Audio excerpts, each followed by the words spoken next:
حقیقی روح ہے اس کی طرف توجہ نہیں دی گئی. اور یعنی ماضی میں دنیا والوں نے دیکھا کہ اسلام کے ماننے والے حکمران بھی رہے، علم کی دنیا میں بھی ایک لیڈنگ پوزیشن تھی ان کی. اس میں کچھ آپ نے نشاندہی کر رہے ہیں اور فرما رہے ہیں کہ یہ اسباب تھے جن کی وجہ سے وہ عروج جو تھا وہ زوال میں بدلتا چلا گیا. تو مزید آپ کیا ارشاد فرمائیے؟ میں یہ عرض کر رہا تھا کہ دیکھیے جو ہماری مسلم تاریخ ہے جی وہ کہیں کہیں منقطع آپ کو نظر آتی ہے اپنے یعنی عروج اور زوال ٹھیک کے ادوار میں، اس میں بریک آپ کو لگتا ہے. جی لیکن یہ اس امت کا سب سے بڑا اعجاز اور اعزاز ہے جی کہ اس کا تسلسل نہیں ٹوٹا ہے. اللہ اکبر. اور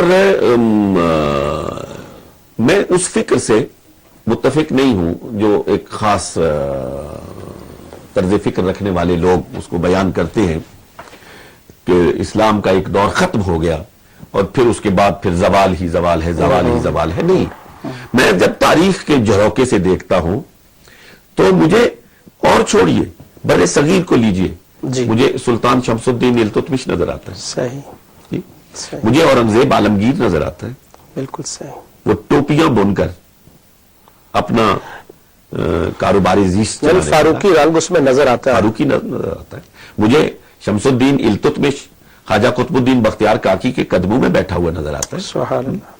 تو یہ تسلسل ٹوٹا نہیں ہے، کہیں نہ کہیں پھر کوئی دیا جلا اور اس نے محمد الرسول اللہ صلی اللہ علیہ وآلہ وسلم کے دور کی اور ہمارے صحابہ کرام رضوان اللہ تعالی علیہم اجمعین کے ادوار کی ایک جھلک دکھائی ہے. بالکل صحیح. اس لیے ہم پورے یقین کے ساتھ یہ کہہ سکتے ہیں کہ تھوڑی سی اپنی فکر کو ریویو کرنے کی ضرورت ہے، اس پہ نظر ثانی کی ضرورت ہے، طرز عمل کو بدلنے کی ضرورت ہے.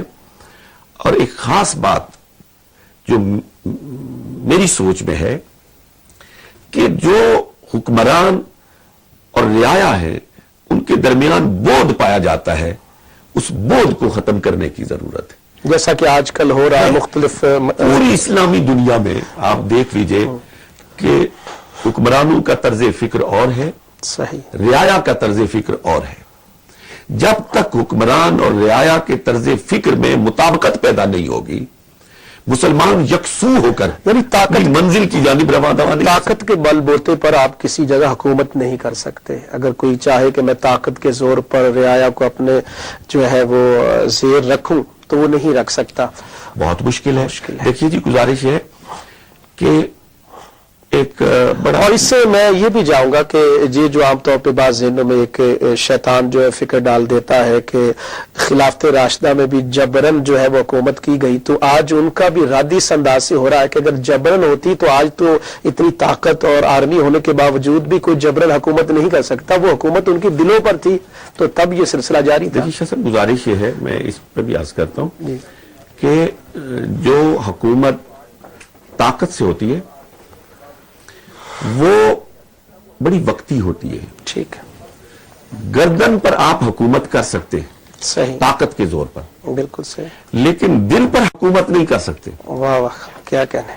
طاقت کی بنیاد پر. صحیح، دل پر حکومت جو ہوتی ہے وہ محبت سے ہوتی ہے، محبت سے ہوتی ہے. عقیدت سے ہوتی ہے، صحیح، اور اس فکر کے ساتھ ہم آہنگی کی وجہ سے ہوتی ہے. بالکل صحیح. کہ جہاں تک آپ خلفائے راشدہ کی بات کرتے ان ہیں، کی حکومت بھی دلوں پر تھی. سیدنا صدیق اکبر رضی اللہ تعالیٰ عنہ، سیدنا فاروق اعظم رضی اللہ تعالیٰ عنہ، اگر یہ دلوں پہ حکومت نہ ہوتی تو ابو بکر رضی اللہ تعالیٰ عنہ منبر رسول پر کھڑے ہو کر کبھی یہ کہنے کی جرات نہ کرتے سبحان اللہ کہ جب تک میں ظالم کا حق مظلوم کو نہ دلوا دوں اور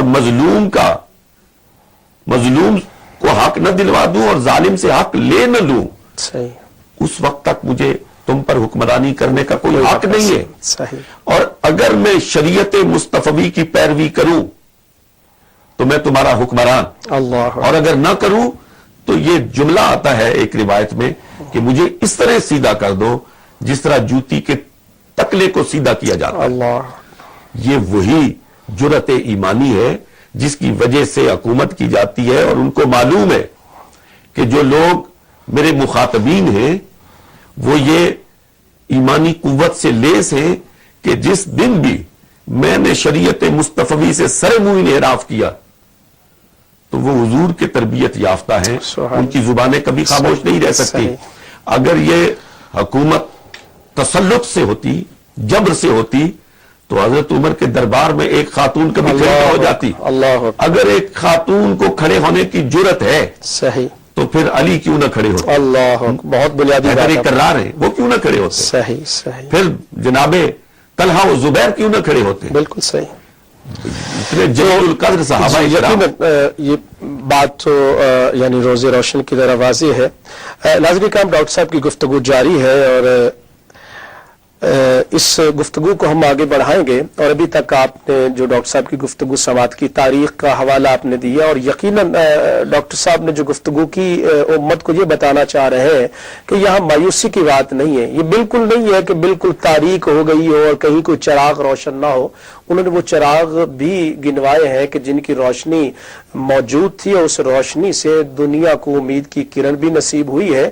اور آج کے دور میں ابھی ہم نے ڈاکٹر صاحب کی طرف جانا ہے، اور سوال میں ان سے یہ پوچھوں گا کہ ڈاکٹر صاحب، عام طور پہ جیسے آپ کا ایک خانقاہ کے ساتھ آپ کا تعلق ہے، اور لازمی بات ہے کہ امت کے سدھارنے میں، سنوارنے میں، تہذیب میں، تربیت میں خانقاہوں کا بنیادی ایک حصہ ہے۔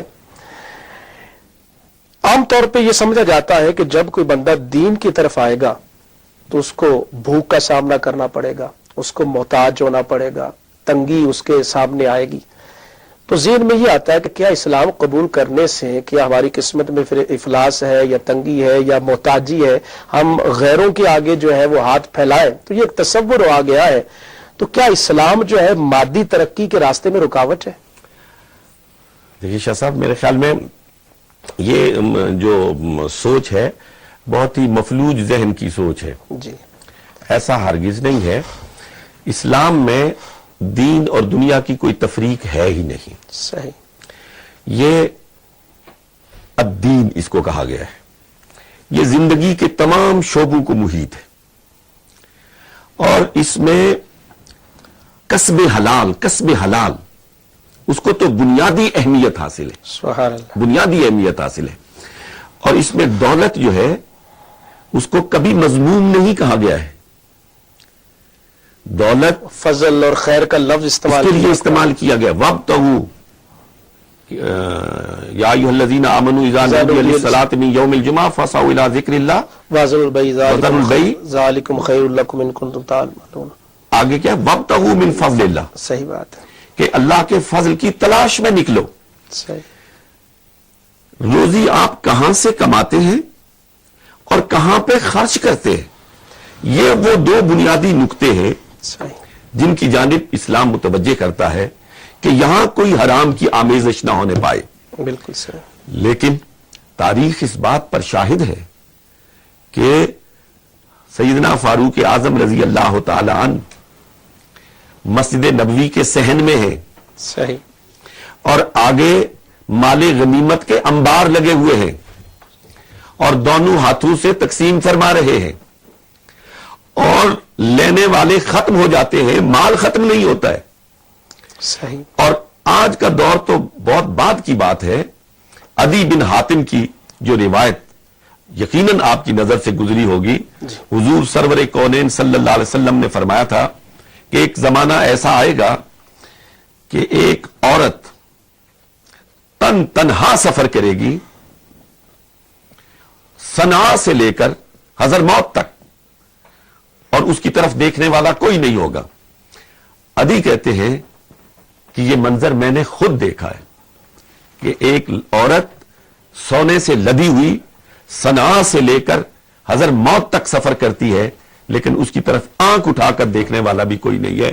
یہ اس عرب معاشرے کی بات ہو رہی ہے جہاں ہر کوس پر ڈاکے پڑتے تھے، صحیح۔ جہاں کوئی مسافر اپنے آپ کو سیکیور نہیں سمجھتا تھا، لیکن وہاں الحمدللہ اسلام کے آنے سے فاقہ نہیں آتا ہے۔ اللہ اکبر۔ اسلام قبول کرنے سے اور اسلام کی تعلیمات پر عمل کرنے سے اور حلال کی کمائی سے اللہ کی رحمت کے دروازے کھلتے ہیں. حضرت خواجہ عبید اللہ احرار، جی آپ نے خانقاہ کی طرف اشارہ کیا تھا، جی. خواجہ عبید اللہ احرار کے تو اونٹوں کی قطاریں گنی نہیں جاتی اللہ تھی، گھوڑوں کی قطاریں نہیں گنی جاتی تھی. سبحان اللہ سبحان تو ایسا نہیں ہے، یہ الگ بات ہے. اسلامی وہ دولت کو اپنا مقصود نہیں سمجھتے. وہ صحیح بات آپ نے فرمایا. اس وقت جو ہمارے اسلامی ممالک یا اس کو آپ مسلم ممالک کہیں تو اس میں جو ہمارے ہاں لازمی بات ہے کہ معاشی طور پر بھی پسماندگی کا شکار ہے. اور پاکستان کو لے لیجئے، دیگر ممالک کو لے لیجئے، عام طور پر ہمیں تانا بھی دیا جاتا ہے کہ تم مسلمان ہو اور تمہاری حالت یہ ہے کہ تم دوسروں سے قرضے. تو کیا یہ ہماری قسمت میں لکھا گیا ہے ایسا ہونا؟ شاہ صاحب گزارش یہ ہے جی کہ اگر ہر ناقد ذرا تھوڑا سا غور سے اور گہرائی اور گہرائی سے دیکھے، جی کوئی مسلمان ملک بھی غریب نہیں ہے. اللہ اکبر. یہ جو آپ کے مسلمان ملکوں پر یلغار ہے وہ ان کی غربت کی وجہ سے نہیں ہے، ٹھیک. وہ ان کی امارت کی وجہ سے. اللہ اکبر. آپ کا بلوچستان آج کیوں ٹارگٹ بنا ہوا ہے؟ صحیح. مجھے نہیں معلوم آپ کا تکبیر ٹی وی اس کا متحمل ہو سکتا ہے یا نہیں. جی کیوں دنیا اس کی طرف دیکھ رہی ہے اور للچائی ہوئی نظروں سے دیکھ رہی ہے؟ کیوں؟ اس لیے کہ وہاں پہ سونے کے ذخائر ہیں، ذخائر ہیں. وہاں تیل کے کنویں ہیں، صحیح. وہاں معدنیات سے وہ رچا بسا ہوا ہے، بالکل صحیح. دولت سے مالا مال ہے. تو غربت کہاں ہے؟ میں پھر یہ عرض کروں گا کہ جب حکمرانوں کی اور رعایا کی سوچ میں ہم آہنگی پیدا ہو جائے گی اور اپنے وسائل کا صحیح استعمال ہوگا اور چند گھرانے اس قومی دولت کا استحصال نہیں کریں گے اور اپنے بھائیوں کا استحصال نہیں کریں گے، اس وقت تک پھر یہ مصنوعی غربت نظر آئے گی. بالکل صحیح. آپ اگر دولت کی صحیح تقسیم کریں تو کسی مسلمان ملک میں کوئی شخص رات کو بھوکا سو نہیں سکتا ہے، کوئی بے گھر نہیں رہ سکتا ہے.